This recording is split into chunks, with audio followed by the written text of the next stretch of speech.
President Trump announced an executive order on September 21 to enforce economic sanctions on North Korea and countries that do business with the rogue regime of North Korea. The Washington Post, New York. President Trump on Thursday announced new financial sanctions targeting North Korea as his administration seeks to build international support for more aggressively confronting the rogue nation, whose escalating nuclear and ballistic missile capabilities have reached what U.S. officials consider a crisis. Pointed out the new penalties seek to leverage the dominance of the U.S. financial system by forcing nations, foreign companies and individuals to choose whether to do business with the United States or the comparatively tiny economy of North Korea.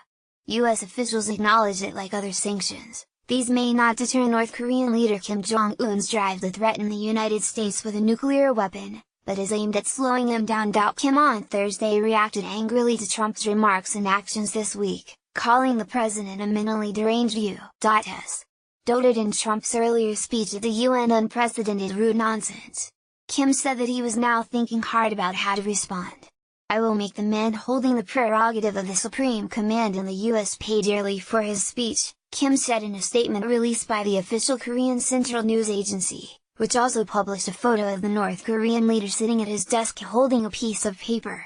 "I am now thinking hard about what response you could have expected when he allowed such eccentric words to trip off his tongue.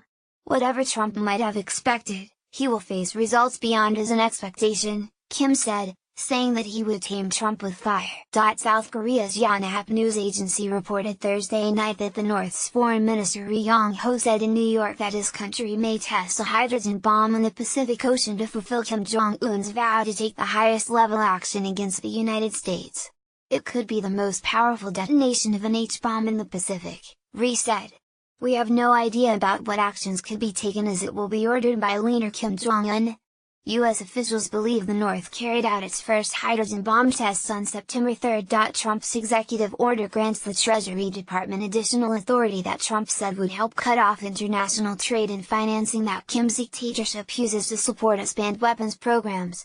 "North Korea's nuclear program is a grave threat to peace and security in our world, and it is unacceptable that others financially support this criminal, rogue regime," Trump said in brief public remarks during a meeting with the leaders of South Korea and Japan to discuss strategy to confront Pyongyang. He added that the United States continues to seek a complete denuclearization of North Korea. Significantly, Trump also said that Chinese President Xi Jinping had ordered Chinese banks to cease conducting business with North Korean entities. Trump raised its eye, calling the move very bold and somewhat unexpected. China is North Korea's chief ally and economic lifeline. Some 90% of North Korean economic activity involves China, and Chinese entities are the main avenue for North Korea's very limited financial transactions in the global economy. China is also suspected of turning a blind eye to some of the smuggling and sanctions-busting operations that have allowed Pyongyang to rapidly develop sophisticated long-range missiles despite international prohibitions on parts and technology. All UN sanctions have to be acceptable to China, which holds veto power.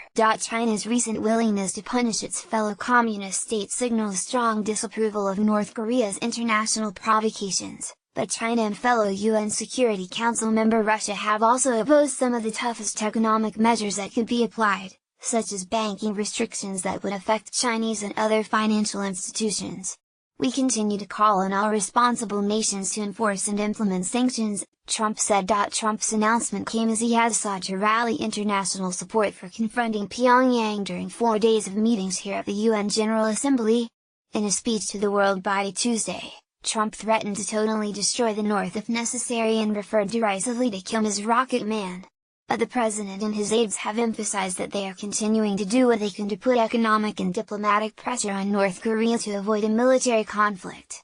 "We don't want war," UN Ambassador Nikki Haley told reporters. At the same time, "We're not going to run scared. If for any reason North Korea attacks the United States or our allies, we're going to respond." North Korean leader on Trump, "I will surely and definitely tame the mentally deranged U.S. dotard with fire," the new executive